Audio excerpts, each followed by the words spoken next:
Assalamualaikum warahmatullahi wabarakatuh. Kami daripada Kumpulan 12 ingin membentangkan tentang integrasi di dalam kalangan negara ASEAN. Dia berjayalah menciptakan kestabilan serantau. Bersetujukah anda dengan kenyataan ini? Kumpulan ini dia terdiri daripada 5 orang, iaitu Faris, saya Noah, Nasrul, Mehzal dan Haziq. Asia Tenggara merupakan sebuah rantau yang sangat unik dan kaya dengan kepelbagaian budaya, politik, agama, etnik serta sistem pemerintahan. ASEAN yang dianggotai oleh 10 buah negara telah ditubuhkan secara rasmi pada 8 Ogos 1967. Tujuan utama ASEAN adalah untuk meningkatkan kerjasama serantau, mewujudkan keamanan, kestabilan politik, kemajuan ekonomi dan keharmonian sosial antara negara anggota.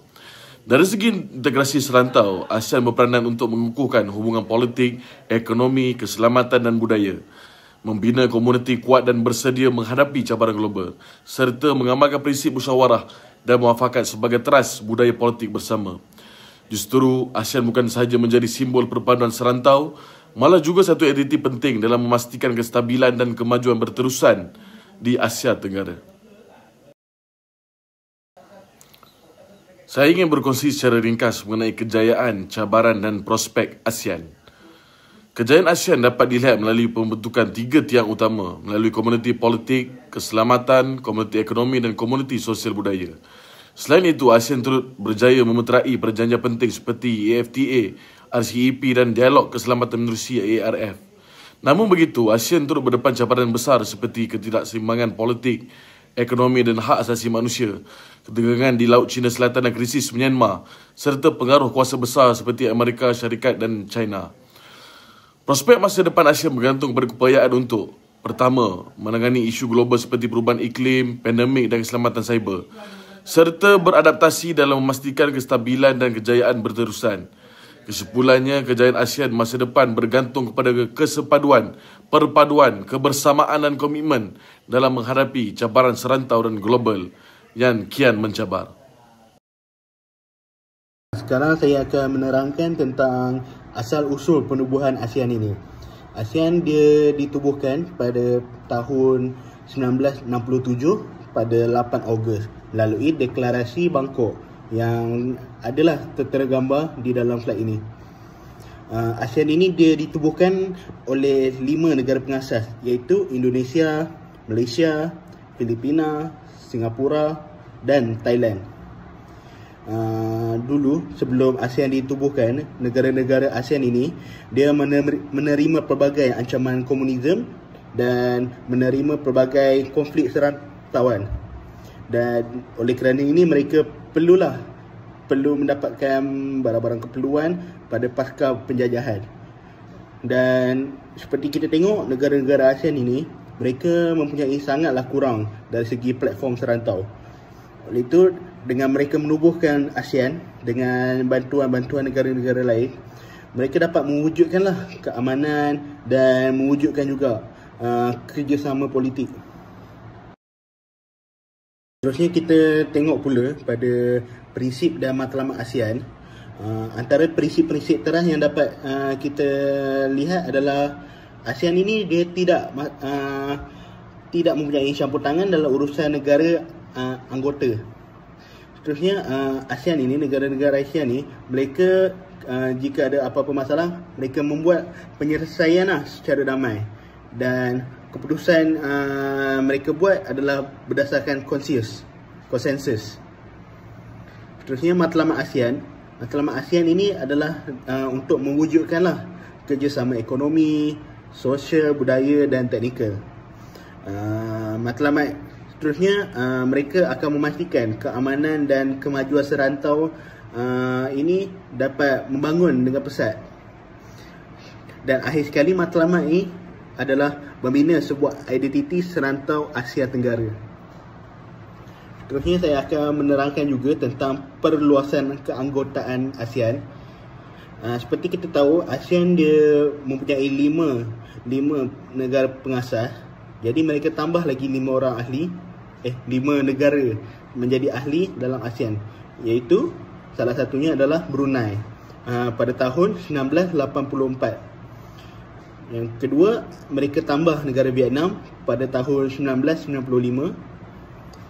Seterusnya mereka juga tambah 2 negara pada tahun 1997, iaitu negara Laos dan negara Myanmar. Dan akhir sekali mereka juga menambah negara Kemboja pada tahun 1999. Jadi apa cabaran mereka selepas perluasan? Cabaran mereka adalah mereka mempunyai perbezaan sistem politik dan tahap ekonomi. Dan ASEAN ini dia wujudlah isu hak asasi manusia.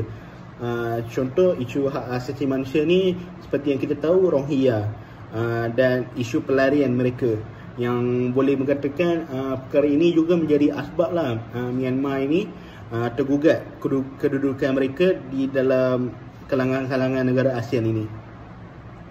Tetapi dengan cabaran-cabaran ini, mereka berusaha untuk melaksanakan pendekatan inklusif dan dialog membina asas kestabilan dijaga untuk mengelakkan dari apa-apa peperangan berlaku di serantau Asia Tenggara. Saya mulakan dengan satu persoalan mudah. Kenapa negara-negara Asia Tenggara yang berbeza bahasa, budaya, agama dan sejarah boleh bersatu dalam satu entiti serantau yang kita panggil ASEAN? Jawapannya terletak pada satu konsep penting dalam hubungan antarabangsa, iaitu integrasi serantau. Integrasi ASEAN bukan sekadar satu projek politik, tapi adalah reaksi terhadap ketidaktentuan politik, ancaman keselamatan dan ketidakseimbangan ekonomi sejak era 1960-an.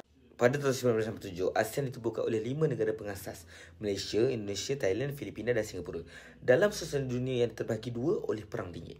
Negara ini menyadari bahawa hanya melalui kerjasama serantau mereka boleh mewujudkan kestabilan dan mengurangkan campur tangan kuasa besar. Hari ini, ASEAN bukan sahaja bertahan tetapi berkembang menjadi 10 negara anggota dan dikenali sebagai salah satu blok serantau yang paling stabil di dunia membangun. Integrasi ini penting untuk menjawab pelbagai persoalan. Bagaimana kita tangani konflik wilayah laut seperti Laut Cina Selatan, bagaimana rantau ini bertindak sewaktu pandemik COVID-19, bagaimana ASEAN kekal neutral dalam ketegangan China dan Amerika Syarikat. Maka di dalam pertemuan ini saya akan terangkan satu persatu. ASEAN ditubuhkan dengan beberapa matlamat utama dan sehingga hari ini matlamat itu masih menjadi nadi kepada semua kerjasama serantau.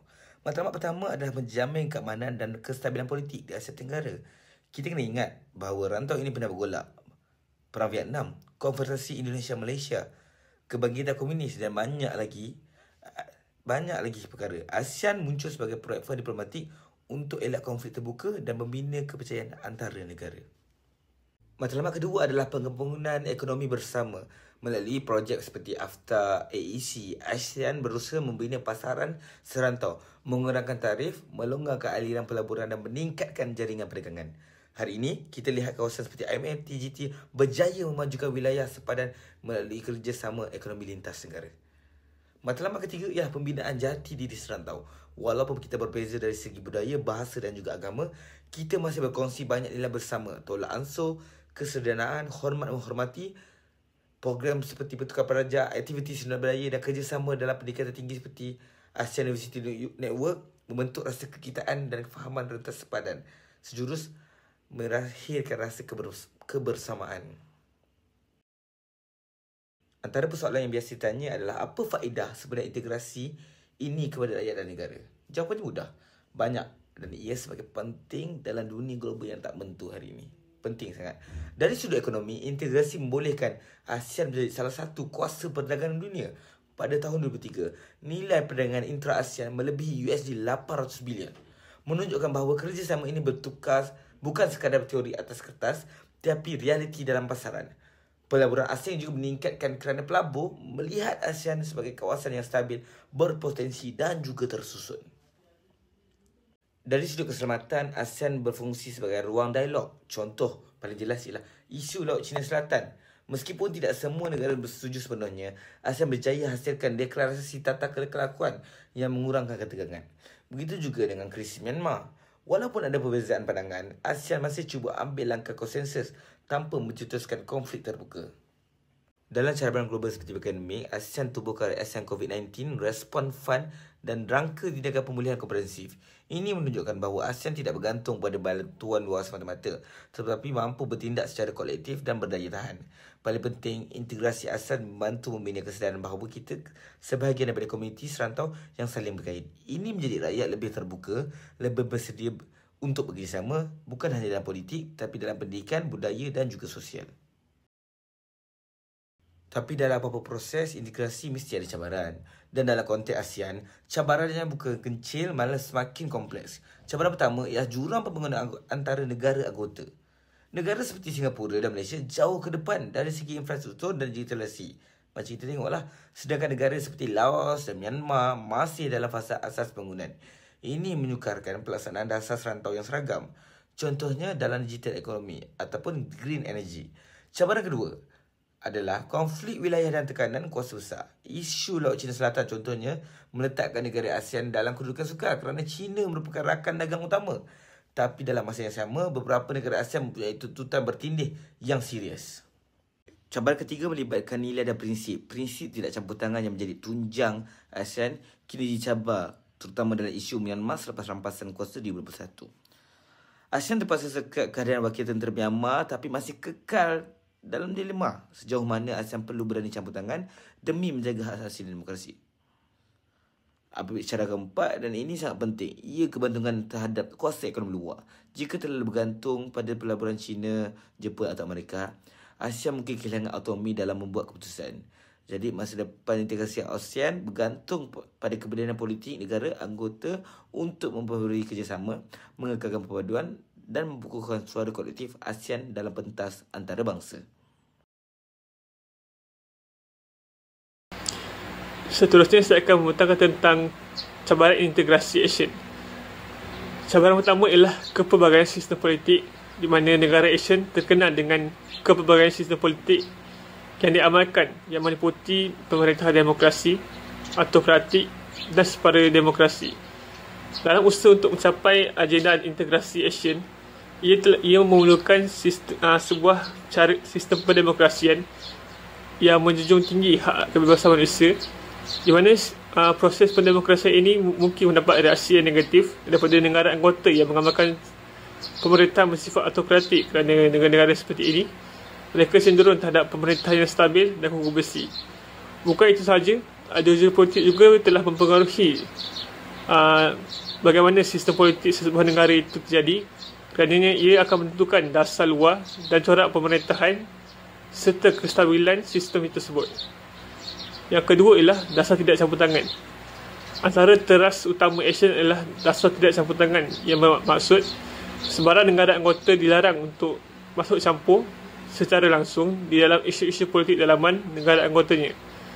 Dasar tidak campur tangan ini telah menyebabkan sesetengah negara anggota yang dicabis secara pemerintahan rejim untuk mencabuli hak asasi manusia melalui sekatan hak bersuara, pembunuhan dan juga pembersihan etnik.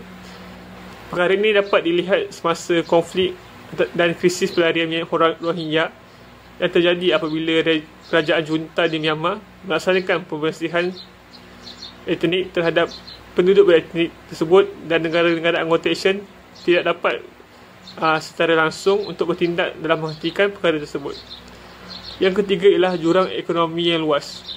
Antara faktor utama mengapa integrasi ASEAN masih gagal untuk direalisasikan ialah kerana wujudnya satu jurang ekonomi yang ketara di antara negara-negara ASEAN yang membangun dan negara-negara ASEAN yang ketinggalan jauh, terutamanya dalam aspek teknologi dan infrastruktur. Bukan itu saja, jurang ekonomi juga telah menyebabkan perbezaan jurang pendapatan, di mana negara-negara anggota ASEAN seperti Myanmar, Laos dan Kemboja boleh diletakkan di dalam kategori miskin jika dibandingkan dengan negara-negara anggota ASEAN lain seperti Malaysia dan juga Singapura. Bukan itu saja, jurang ekonomi yang luas ini juga telah menyebabkan negara-negara yang ketinggalan dari segi pendapatan dan ekonomi untuk melaksanakan dasar ekonomi yang bersifat proteksionis ataupun perlindungan, di mana mereka cenderung untuk menutup sektor-sektor ekonomi mereka daripada pelaburan asing yang mereka lihat akan menyebabkan mereka semakin jauh ketinggalan. Seterusnya, kita akan membincangkan berkenaan langkah-langkah integrasi ekonomi. Yang pertama ialah langkah kemudahan perdagangan, dengan membincangkan langkah-langkah yang diambil untuk memudahkan prosedur custom dan mengurangkan halangan perdagangan bertujuan untuk meningkatkan perdagangan dan pelaburan rentas sepadan di rantau ini. Yang kedua pula ialah menggalakkan ekonomi serantau, menganalisis strategi yang digunakan untuk menyepadukan ekonomi negara anggota ASEAN dengan tempoh yang lebih terarah kepada penubuhan pasaran tunggal dan pangkalan pengeluaran.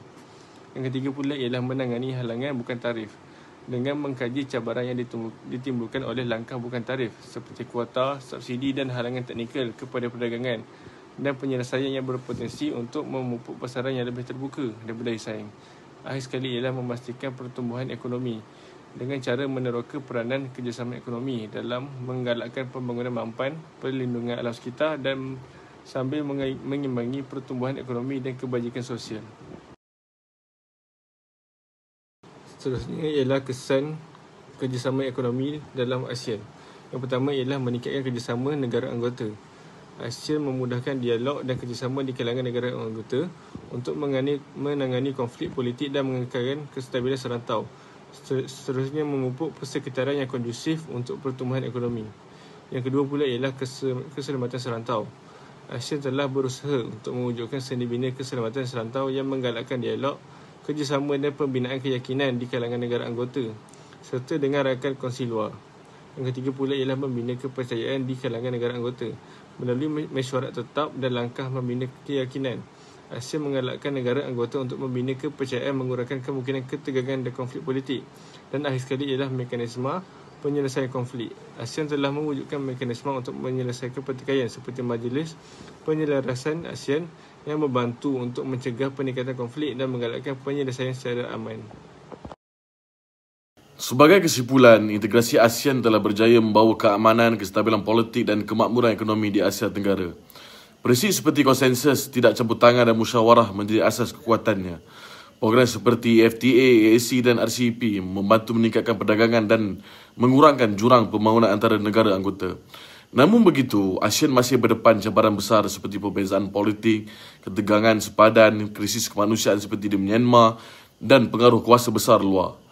Dalam menghadapi isu global seperti perubahan iklim dan keselamatan cyber, ASEAN perlu terus memperbaharui kerjasama dan komited dalam mempertahankan kestabilan serta kemakmuran rantau ini. Sekian, terima kasih.